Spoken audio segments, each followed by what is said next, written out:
Pessoal, boa noite a todos. Eu fiz uma pequena alteraçãozinha no nosso cronograma, porque eu acho que uns 15 dias atrás, né, eu tinha uma aula presencial com vocês, presencial não, ao vivo com vocês, e daí teve um problema aqui na minha internet, que eu mandei aumentar e no fim ficou sem funcionar o dia todo.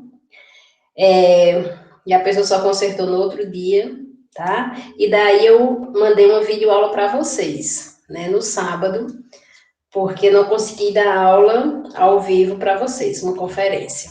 Aí, semana passada, eu mandei a videoaula para vocês, e para que hoje, né, eu tivesse esse contato com vocês, então eu alterei o cronograma, inclusive ainda vou mandar para vocês essa pequena alteraçãozinha, tá? Vou mudar lá no Canvas.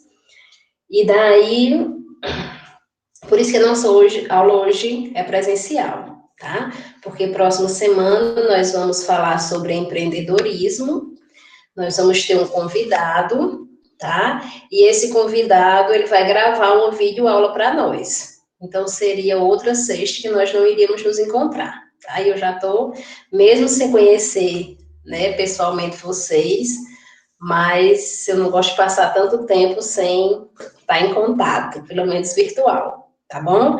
Então, justificando essa mudança de hoje, que no cronograma que vocês têm lá no Canvas, hoje seria assíncrona, tá?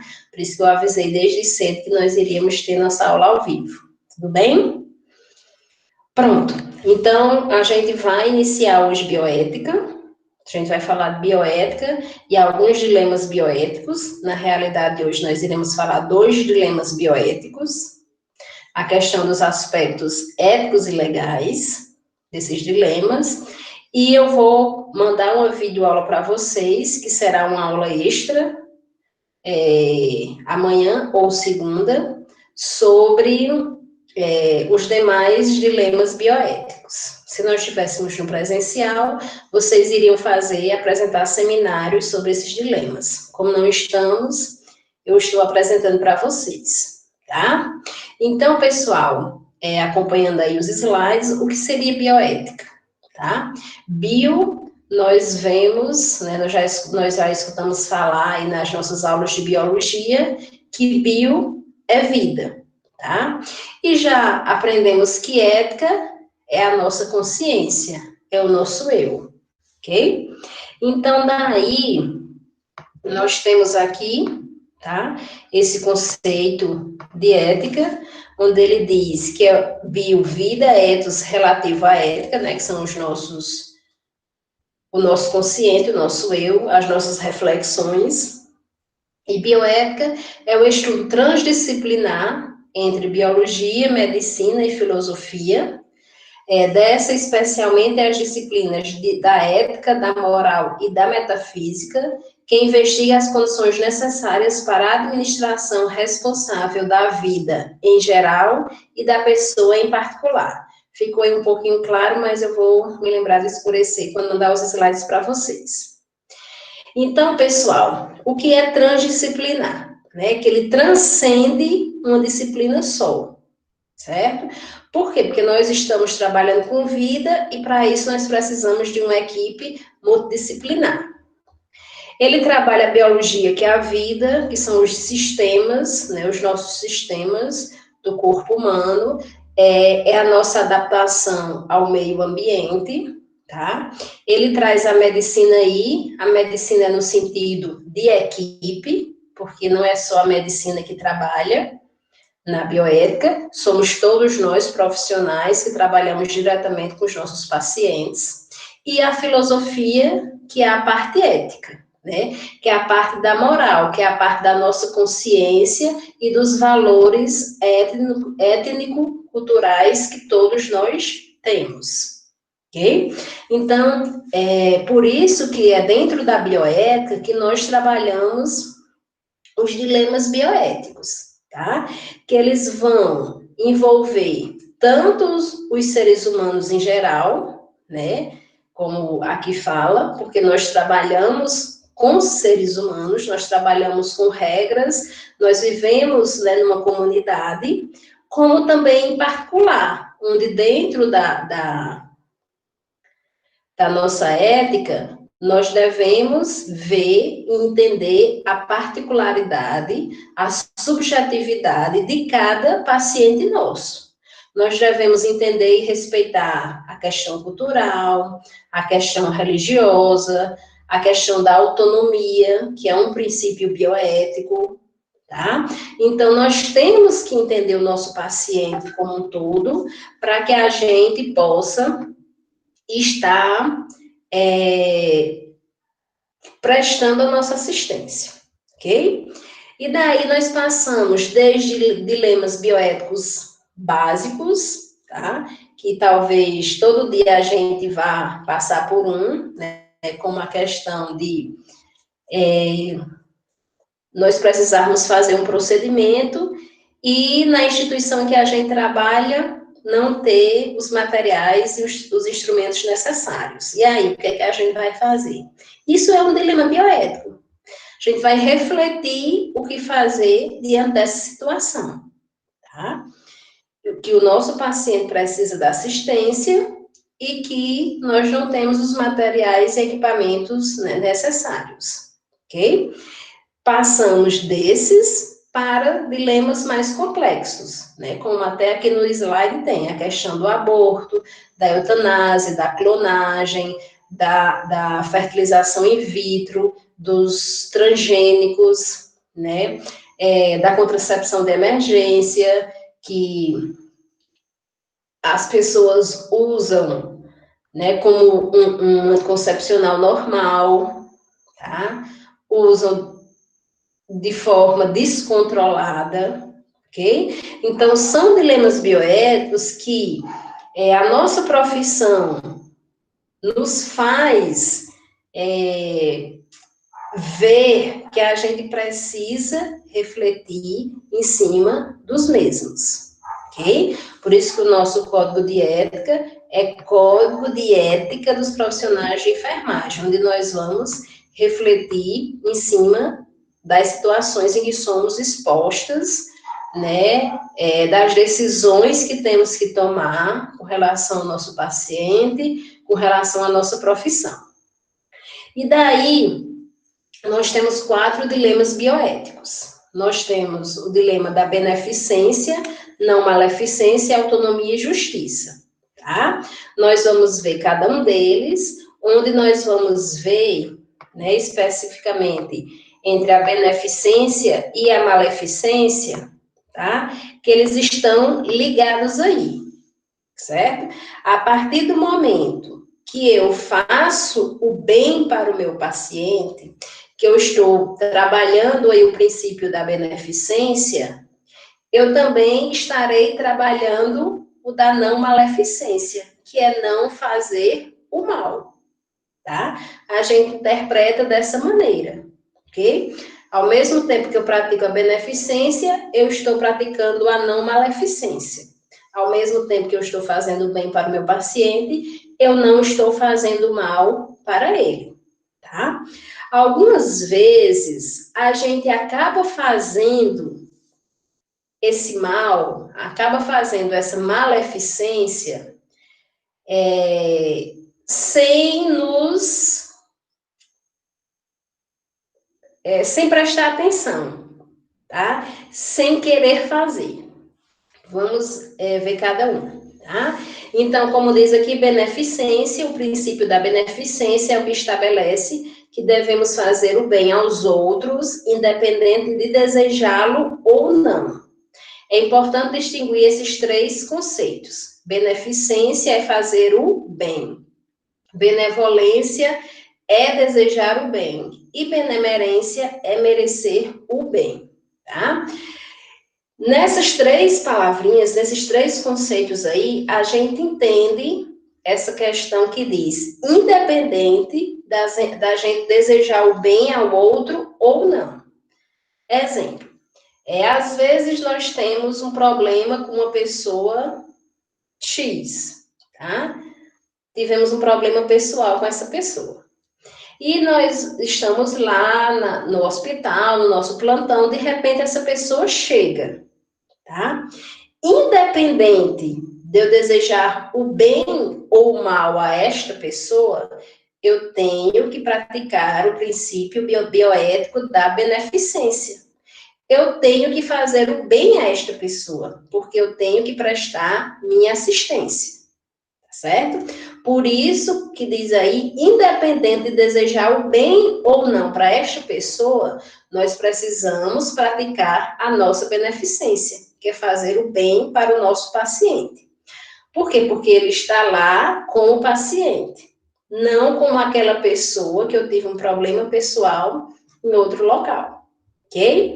Então, na beneficência, eu tenho que praticar a beneficência, que é fazer o bem, eu tenho que praticar a benevolência, que é desejar o bem a essa pessoa, desejar o bem no sentido que ele melhore com a minha assistência, né, com a assistência da equipe, e benemerência, que é que ele mereça o bem, né? Que ele mereça essa melhora, porque ele está fazendo o tratamento, está participando do tratamento, e daí ele merece realmente ficar bem, tá? Tudo bem com relação à beneficência? Vamos aí para a não maleficência. A não maleficência, pessoal, é justamente não fazer o mal para o meu paciente. Deixar de causar o mal intencionalmente a uma pessoa já é fazer o bem para este indivíduo, tá? Alguns denominam que a não maleficência, né, pode ser uma beneficência positiva e negativa, que pode ser formuladas como expressões complementares de uma ação benéfica, que seria não causar o mal e maximizar os benefícios possíveis e minimizar os danos possíveis. O que seria isso? Em suma, a não maleficência é não causar o mal para o meu paciente. Isso intencionalmente, tá? Eu sei das minhas obrigações para com o meu paciente, entendo todo o tratamento que ele tem que fazer e daí eu busco a melhor assistência possível para que ele venha melhorar. Quando eu estou fazendo isso, eu estou praticando a não maleficência. Só que às vezes a gente sabe que o nosso psicológico, né, ele tende por algumas vezes atrapalhar o nosso biológico. No sentido, digamos que eu esteja lá no posto de saúde, e daí eu tenho um paciente que é muito nervoso. E o familiar dele chega dizendo que o acesso, né, do soro, o soro acabou. E eu digo, tá, já vou. E esse paciente, ao ver o refluxo sanguíneo, tá? Porque o soro acabou e ocorreu um refluxo, ele já ficou nervoso, ele já ficou agitado e daí perdeu o acesso. Então, de forma não intencional, tá? Que não foi porque eu quis, eu acabei fazendo com que esse paciente tivesse aí um pequeno surto, tá? E infelizmente, né, eu pratiquei a maleficência. Isso é o quê? Os riscos da nossa profissão. Algumas vezes, devido à demanda, devido, né, a N fatores, possa ser que eu acabe, né, fazendo algum mal não intencional para o paciente, certo? Aí, pessoal, como vocês já pagaram a disciplina de metodologia científica, vocês viram que toda pesquisa científica, ela trabalha com os princípios bioéticos da beneficência e da não maleficência, tá? Por quê? Porque toda pesquisa científica, ela tem os benefícios e os riscos, tá? Os benefícios, eles são os máximos possíveis, né? Que toda pesquisa científica, ela é um benefício para a sociedade e ela vai ter os riscos mínimos possíveis, mas irá ter. como esse exemplo que eu dei aí, né? Mesmo sem querer, eu causei um risco para o meu paciente, e foi um risco psicológico dele ter uma pequena agitação aí. Tudo bem? Então, nós devemos estar trabalhando aí, quando nós trabalhamos em pesquisa científica, a beneficência e a não maleficência, e diante da nossa profissão, também devemos estar trabalhando a beneficência e a não maleficência. Outro princípio bioético que nós temos é a autonomia. A autonomia, pessoal, nós vamos ver a autonomia de duas formas, que seria a autonomia do nosso paciente e a autonomia do profissional. Falando na autonomia do paciente, todo paciente, ele tem autonomia sobre si mesmo, tá? Isso aí entra nos direitos humanos, né? A liberdade, o princípio da liberdade aí. Então, ele tem autonomia sobre si mesmo, ele pode decidir, tá? Ele pode decidir sobre...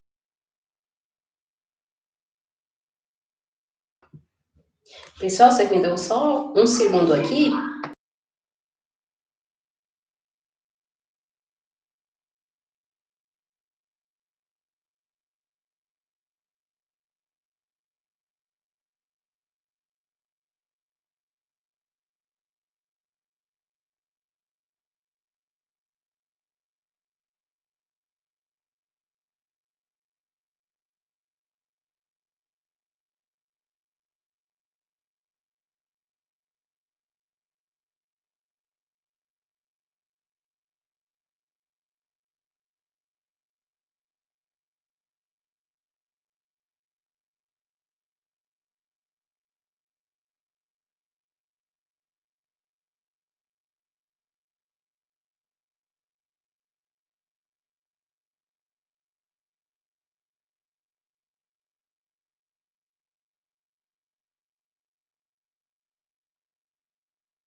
Pessoal, obrigada aí por esperar, viu? Desculpa aí.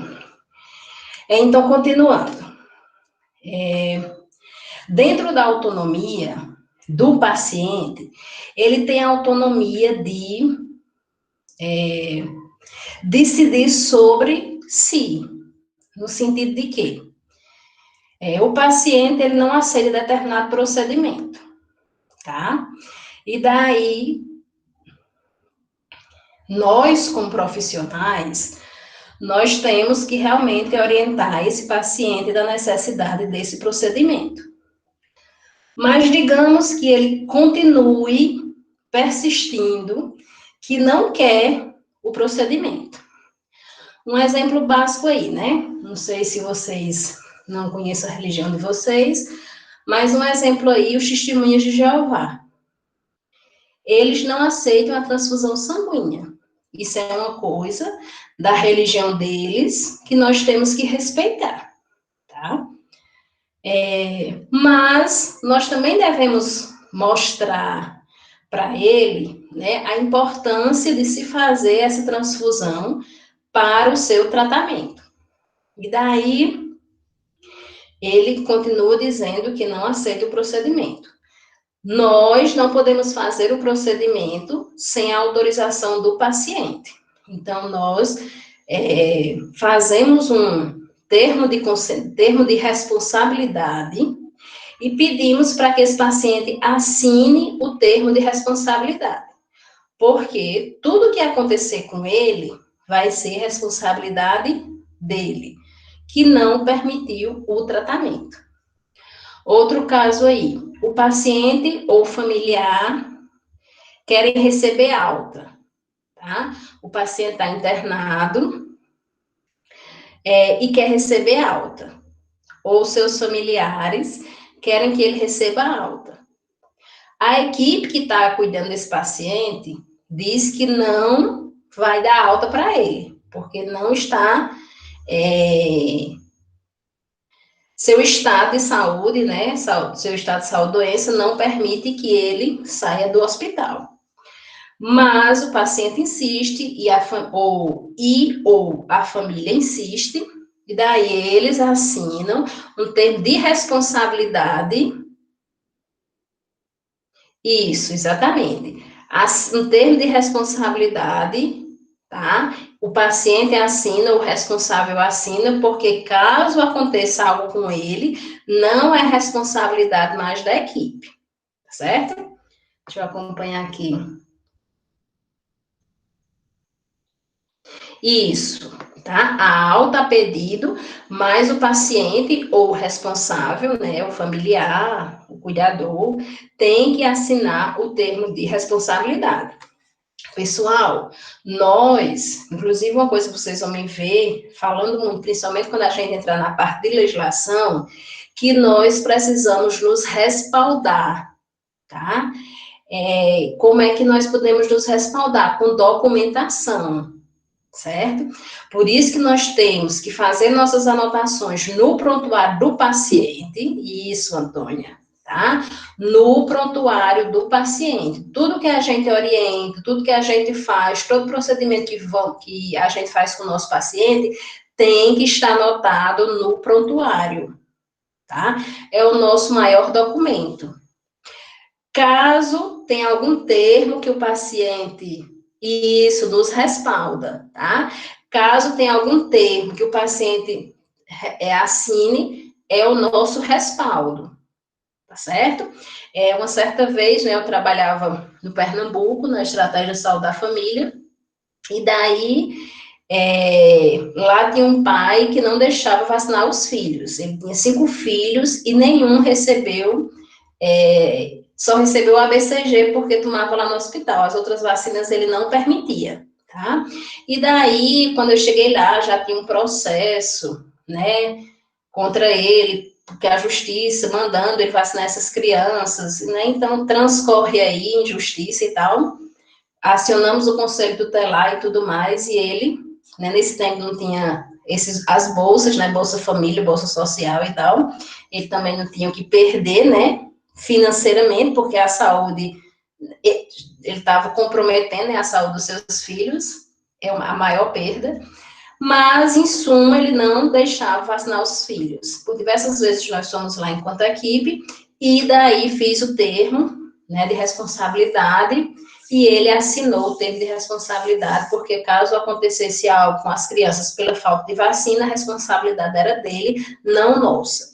Então, nós devemos estar sempre nos respaldando e documentalmente, tá, para que a gente não se responsabilize por coisas que não são nossas, tá? Não são nossas no sentido da decisão, ok? E, pessoal, daí vocês vejam que o paciente, ele tem autonomia sobre si, tá? E tá dentro aí do princípio bioético. Puxando para nossa autonomia enquanto equipe, né, enquanto profissionais,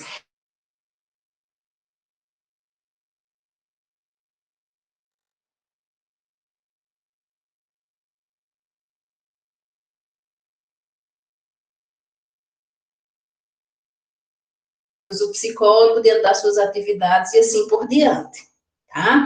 Então,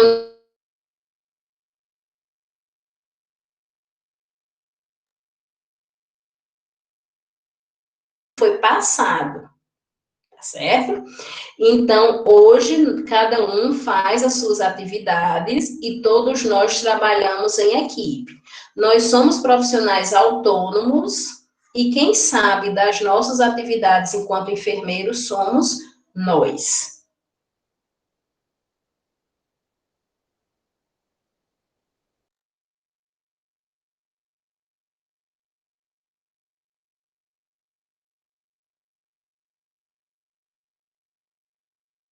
justiça. A justiça, pessoal, ela entra aí, né, na questão da igualdade, né, do princípio aí do SUS da equidade. Então, diante da justiça, né, da justiça bioética, nossos pacientes são iguais, tá? Iguais no sentido de terem a mesma assistência, de precisarem de uma equipe multiprofissional, tá? Aí ele fala aqui, né, que cada pessoa, uma parte, né, de acordo com a distribuição da assistência, é igual, a cada pessoa de acordo com a sua necessidade, a cada pessoa de acordo com o seu esforço individual, a cada pessoa de acordo com a sua contribuição à sociedade, e a cada pessoa de acordo com o seu mérito, toda assistência ela é igual. Logicamente que umas melhoram mais do que as outras, porque aderem mais ao tratamento que as outras, né? Seria aí o mérito. Se esforçam mais no tratamento, tá? Buscam mais a assistência, tá certo? Mas a justiça da bioética é no mesmo princípio da equidade do SUS. Ok? E daí nós vamos falar um pouquinho sobre 2 dilemas bioéticos hoje, tá? Nós vamos falar sobre o aborto e a eutanásia, certo? Logicamente que a gente vai trazer o conceito, né, de aborto para que a gente comece a falar, mas nós vamos nos interessar pela questão ética e legal, tá certo? Dos dilemas bioéticos. Então, o aborto, segundo a OMS, é classificado como a morte embrionária ou fetal, seja ele induzido ou espontâneo, antes de completar 20 semanas ou peso inferior a 500 quilogramas, tá? Então, isso aqui é conceitual, né, de acordo com a Organização Mundial da Saúde. Quando vocês forem aprender aí, né, a disciplina específica, vocês irão ver aí essa questão, né, vão se aprofundar aí na questão do aborto. Para nós iremos nos aprofundar na questão ética e legal. Então, de acordo com a justiça, né, uma classificação jurídica do aborto legal. De acordo com a justiça, em alguns casos, o aborto, ele pode ser legal, considerado legal. Quais seriam esses casos? No caso do aborto eugênico, no caso do aborto sentimental ou moral, e no caso do aborto terapêutico, tá? Como seria esse aborto eugênico? No caso de comprometimento fetal, malformação fetal, ok? Ou no caso do aborto sentimental ou moral, que é o caso do estupro, né? Da violência sexual. E o aborto terapêutico é quando traz risco à vida da mulher, tá? Nesses 3 casos, o aborto, ele pode ser considerado legal, ok? De acordo com o Código Penal, tá? Aquele que pratica o aborto, né, entra aí no artigo 124 do Código Penal brasileiro. É crime a prática de aborto em si mesma ou consentir que outrem lhe provoque, levando a pena de detenção de 1 a 3 anos, tá? Então, o aborto, quando ele não entra nessas 3 classificações, ele é proibido, ele é considerado crime, ok? Ainda de acordo com o Código Penal, ele reforça, tá, a questão do crime, do que não constitui crime.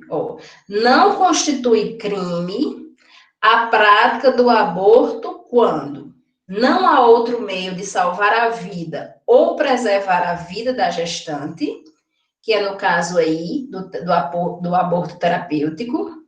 Se a gravidez resulta de violação da liberdade sexual ou do emprego, não consentido de técnica de reprodução assistida, que é a violência, né, que é o estupro, tá? Que é o aborto ético e moral, tá? Sentimental ou moral, e fundada probabilidade atestada por 2 outros médicos de o nascituro apresentar graves e irreversíveis anomalias físicas ou mentais, que aí é o eugênico quando ocorre má formação desse feto. Ok? Então, vocês vejam que, de acordo com aquela classificação legal que nós já vimos, o nosso Código Penal brasileiro, ele também reforça a questão desses 3 casos, onde o aborto, ele é permitido, legalmente, tá? O nosso Código de Ética, pessoal, ele fala que o aborto é proibido. Nós não podemos participar da prática do aborto, tá? Em compensação, na questão do aborto, quando ele é legalizado, ele abre um precedente de que, quando o aborto é legalizado, o profissional de enfermagem, ele pode se recusar a participar desta prática. Veja, quando o aborto é legalizado, né, das 3 maneiras que nós vimos, nas 3 classificações, que pode ser legal, mas o profissional que não, de enfermagem, né, que isso aqui é o nosso código de ética, o profissional de enfermagem que não queira, que não se sinta bem, que isso vai contra os seus princípios, mesmo sendo legal, se ele não quiser participar, ele pode se recusar, é direito dele. Então, diz aqui que garante ao profissional o direito de recusar sua participação no aborto legal. Está no artigo 45 do nosso Código de Ética, tá? Aí, veja bem, pessoal. Então, assim, eu estou lá, né, no meu setor, né, onde faz as cirurgias, e lá, né, na obstetrícia, e lá eu me recuso, chega um aborto legal e eu me recuso a participar. Né, os meus princípios, eu não quero participar, mesmo sendo legal. Aí, o que é que acontece? Eu tenho que pedir a um colega que também seja enfermeiro para que fique no meu lugar, tá? Por quê? Eu não posso abandonar os meus serviços, mesmo, né, eu não tendo, eu tendo o direito de recusar, tá? Mas a própria instituição, ele tem que arranjar um profissional que seja enfermeiro para me substituir, para fazer minhas atividades que são de enfermeiro.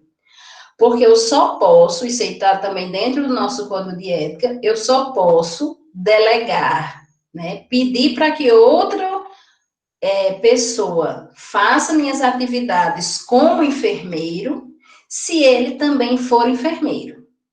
Eu não posso delegar minhas atividades de enfermeiro a um técnico ou a um auxiliar de enfermagem, tá? Então, eu peço a outro colega, ou a instituição vai direcionar outro colega enfermeiro para que ele me substitua nesse procedimento. Tudo bem? E, né, aqui, para terminar a questão do aborto, tá? No Brasil, né, as situações que são legais é a mesma que a gente já tinha falado, né? Gestantes resultantes de estupro, riscos de aborto ou riscos de morte para a mulher e fetos anencefálicos. Tudo bem? E daí nós vamos falar um pouquinho sobre a eutanásia, tá? Eutanásia, como vocês, né, acho que já escutaram falar, é a prática pela qual se abrevia a vida de um enfermo incurável de maneira controlada e assistida por um especialista. Essa prática ela é proibida no Brasil porque é considerado homicídio. Então, seria o quê? Seria, né, aquele paciente que está lá na UTI, que a equipe de saúde já, né, já não pode mais fazer nada por ele, que ele já está em estado vegetativo, tá? Está se mantendo só com auxílio de máquinas, tá? E equipamentos, e que a equipe sabe que desligando esses equipamentos, esse paciente vem a óbito, certo? Porque ele está permanecendo lá, né, alguns órgãos ainda funcionando devido a esses equipamentos, ok? Nós não podemos, aqui no Brasil, né, isso é proibido, então nós profissionais não podemos, né, tomar aí essa decisão de desligar ou não. Alguns familiares, né, eles vão, se eles quiserem, né, realmente acabar com esse sofrimento, tanto para o paciente, que já não tem mais nem noção do que é sofrimento, mas para eles, enquanto família, tá, eles podem ir através da justiça, né, em alguns países, eu não me lembro se foi a Bélgica ou foi a Holanda, tá, um esposo, ele ganhou o direito, né, de praticar a eutanásia aí, de desligar os aparelhos, certo?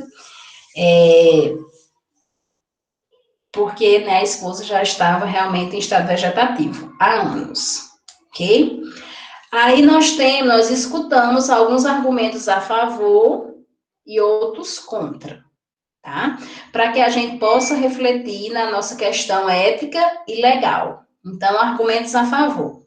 As pessoas que julgam a eutanásia um mal necessário têm como principal argumento poupar o paciente terminal irreversível de seu sofrimento e aliviar a angústia de seus familiares. São raciocínios que participam na defesa da autonomia absoluta de cada ser individual, direito à escolha pela sua vida, pelo momento da morte. Uma defesa que assume o interesse individual acima da sociedade, que mais leis e códigos visa proteger a vida, tá? Então, esses argumentos é aquele sentido que eu falei, né? Acabar com o sofrimento dessa pessoa e da própria família, ok? Eu não sei se vocês se recordam, uma médica, passou até nos jornais, eu não me lembro o nome, acho que foi o ano passado, ano retrasado, alguma coisa por aí, que ela estava praticando a eutanásia, né? Ela perdeu até o direito de exercer a medicina. E ela dava esse argumento a favor, né? Nesse sentido, de acabar com o sofrimento do paciente, com o sofrimento da família, e além disso, outro argumento a favor que ela relatava era a questão de que o paciente, né, que estava lá no leito de uma UTI, que já estava em estado vegetativo, que não tinha, né, que já era irreversível, ele estava tomando a vaga de um paciente, né, que estava precisando da UTI e que o estado dele poderia melhorar. O estado seria reversível. Então, ela estava praticando, né, a eutanásia com injeções, com injetáveis, tá? No sentido de que, se aquele paciente desocupa o leito, que já está no estado terminal irreversível, outro que podia se recuperar iria, né, ficar na vaga dele da UTI, tá? Então, esse foi um dos argumentos que ela deu para que estivesse fazendo aí esta prática. E daí os argumentos contra. Muitos são os argumentos contra a eutanásia, desde os religiosos, éticos, até políticos e sociais. Do ponto de vista religioso, a eutanásia é tida como usurpação do direito à vida humana. Ou seja, só Deus pode tirar a vida de alguém, tá? Então, nós vamos ver, né, em muitos dilemas bioéticos, que a religião, ela tem o seu ponto de vista, tá? No caso do aborto, tá? Ele é contra porque está tirando a vida de outra pessoa, a mesma coisa aqui da eutanásia, que está tirando a vida de outra pessoa, e só quem pode fazer isso é Deus, né? Outro caso que a religião ela tem um ponto de vista é na contracepção de emergência, que é ai, travou, a pílula do dia seguinte, que para a igreja, o ato de se tomar essa pílula é abortivo, tá? Para a igreja, para a religião, ok? E do ponto de vista da ética médica, tendo em conta o juramento de Hipócrates, segundo o qual considera a vida como um dom sagrado, sobre o qual o médico não pode ser juiz da vida ou da morte de alguém, tá?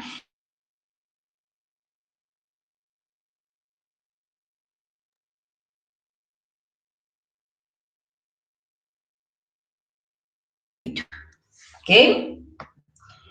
E daí nós temos alguns tipos de eutanásia, tá? Onde isso pode ser, onde este procedimento pode ser praticado, tá? Nós temos a eutanásia ativa.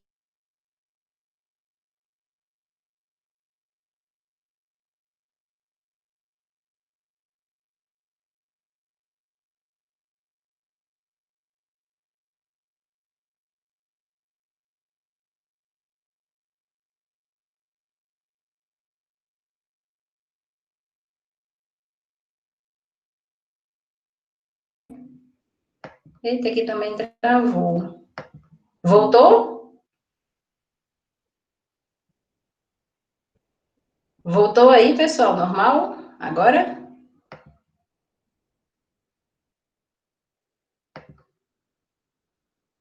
Voltou para vocês? Estão me escutando direitinho?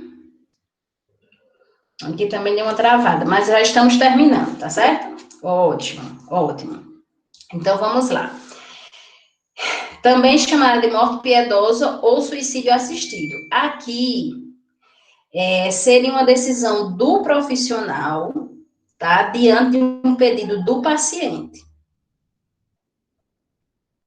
Voltou aí, Matheus? Ótimo. Tá? Então, a eutanásia ativa é um pedido do paciente, para morrer, tá? Para que se desligue os aparelhos. Não sei se vocês já assistiram um filme que é uma atleta que ela fica paraplégica e daí ela pede, né, a sua própria morte, tá certo? Na realidade, quem acaba praticando a eutanásia é o seu é, técnico, né? Não o próprio profissional, tá? Que está assistindo, tá? Mas isso é um tipo de morte de eutanásia ativa, onde o próprio paciente ele pede. Aí nós temos a eutanásia passiva ou indireta, que a morte do paciente ocorre ou porque não se inicia uma ação médica, ou pela interrupção de medidas como suspender ou retirar a alimentação, a hidratação ou a oxigenação, com o objetivo de diminuir o sofrimento, tá? Então, a passiva ou indireta é quando esse paciente não vai ter a assistência necessária, tá? Ele não vai ser mais assistido, e vão deixar aí realmente o próprio corpo parar de vez, tá? Isso também, a passiva ou a indireta, também é uma atividade, tá? Uma decisão aí do profissional. E daí nós temos os tipos de eutanásia com relação ao paciente, tá?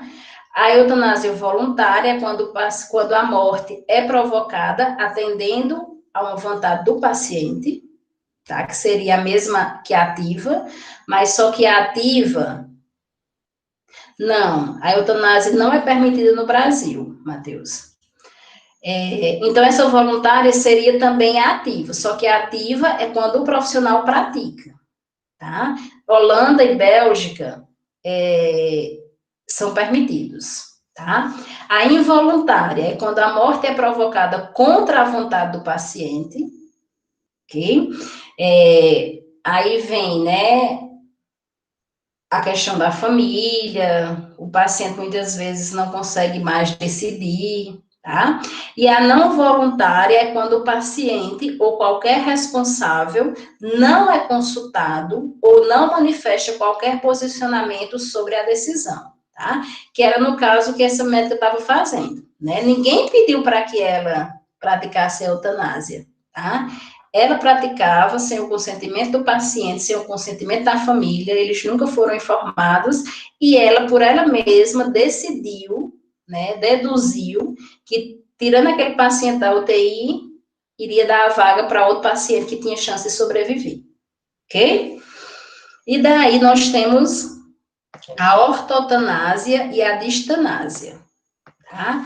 Distanásia é conceituada como uma morte difícil ou penosa, usada para indicar o prolongamento do processo da morte por meio de tratamento que apenas prolonga a vida biológica do paciente, sem qualidade de vida e sem dignidade, tá? Seria aquela morte, né, que o paciente, ele não iria ter nenhum cuidado a mais, a não ser fazer uso da medicação, tá? Ele não ia ter um conforto, ele não ia ter um abraço, ele não iria ter o contato com seus familiares, ok? E a ortonásia é deixar que o paciente siga seu caminho natural para a morte, sem aumentar-lhe a vida de forma artificial. Ou seja, apenas o acompanhamento para que a morte seja menos sofrível e de forma natural, né? É aqui onde muitas vezes, né, a família decide por uma alta hospitalar, tá? E deixa o paciente em casa, para que ele morra aí naturalmente, né, sem aparelhos, né, já sabe que ele vai morrer, então seria um aconchego, né, a família iria entender como ele morrendo em casa seria mais confortável para ele, tá? Todos já sabem que ele iria morrer, tudo bem?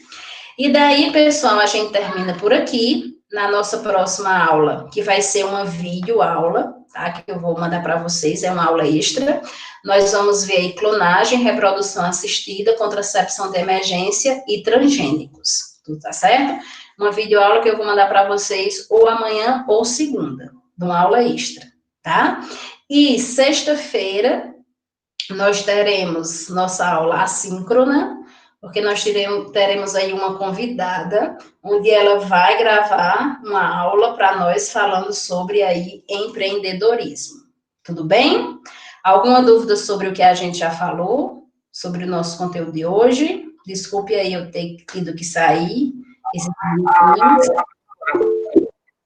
A respeito do aborto, você colocou uma atividade para a gente fazer, que é uma questão que uma paciente, ela aborta através de medicamento. A enfermeira descobre e tem que manter o filho. Como é que fica o caso da paciente, pela justiça em si? Não, aí é o seguinte,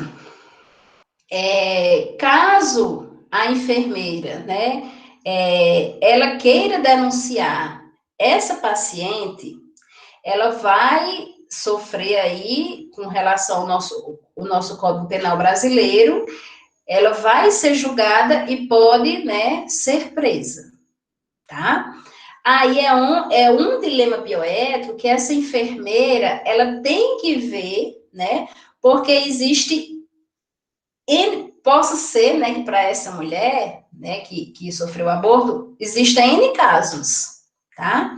E daí a enfermeira não queira denunciá-la, tá? Mas, de acordo com o nosso Código de Ética, ela teria que denunciar, desculpa, de acordo com o Código Penal brasileiro, ela teria que denunciar e daí essa mulher ia ser julgada com o Código Penal brasileiro. O nosso Código de Ética, especificamente, ele não fala sobre a questão de nós denunciarmos mulheres que chegam para a nossa assistência com a prática de aborto, no caso do clandestino, tá? O que o nosso código fala com relação ao aborto é que nós não podemos participar da prática. Mas, no caso dessa mulher, ela chegar para nós, que já realizou a prática aí no local clandestino, e daí teve complicações, e chegar para nós com relação à nossa assistência, nós iremos assistir, tá? Aí, outro fato, Matheus, entra aí a questão de nós assistirmos essa paciente, né, essa mulher que praticou o aborto ilegal, sem juízos de valores, sem expressar os juízos de valores, ou seja, não está lá prestando assistência à paciente e condenando psicologicamente a paciente por isso, porque nós não sabemos o que a levou a essa prática. Seria mais ou menos isso que você queria saber? Sim, porque ela tem que manter o sigilo. A paciente fez o aborto, ela tem que manter o sigilo até da própria equipe que ela trabalha em si. Porque Exatamente. Isso. Aí, de acordo com o Código Penal, né, poderia haver isso aí, mas essa denúncia, né? Até para que o local clandestino, né, ele fosse descoberto e essa prática não fosse mais realizada lá. Mas, para o nosso Código de Ética... Mas aí não seria quebra de sigilo não profissional? Sim, justamente, é mais para o nosso Código de Ética, que ele não fala na questão da denúncia, mas fala na questão da assistência, e também entra aí, como você muito bem lembrou, a questão do sigilo profissional, tá? No caso, né, para que a gente não expusesse a mulher, né, que chegou com aborto, tá? E que mantivéssemos o nosso sigilo profissional, a gente poderia denunciar a questão da clínica, tá? Sem estar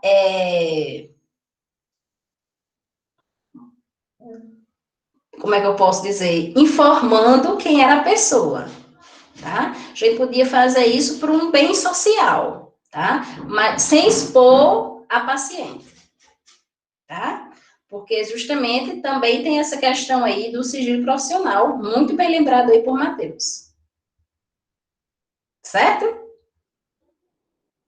Assim, mas quando o aborto é feito em casa e ela tem que prestar assistência, ela tem que quebrar o sigilo ou não?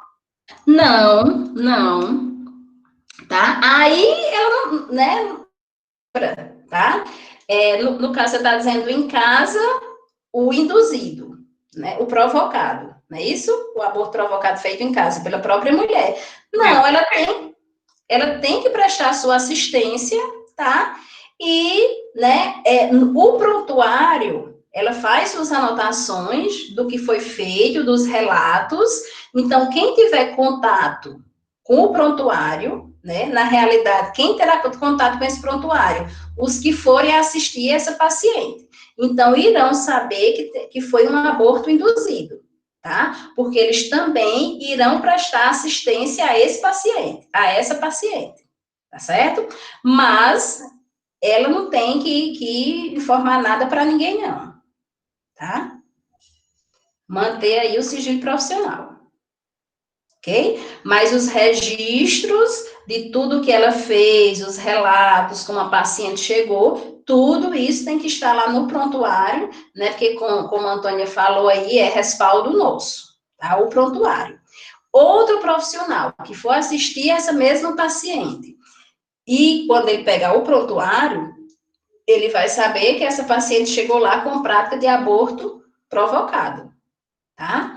E daí, né, mas ele vai prestar sua assistência, tá? Não tem ninguém a quem denunciar. No caso, a denúncia seria se fosse no local clandestino, que devido ao sigilo profissional, como você mesmo lembrou, a gente poderia estar informando o local sem relacionar a paciente, né? Que aí a gente iria estar fazendo um bem à sociedade. E como nós trabalhamos de forma interdisciplinar, intersetorial, a gente está trabalhando para o ambiente, né? Para a nossa comunidade. E, né, quando a gente denuncia um local desse, a gente está fazendo um bem para a sociedade, né? Creio eu.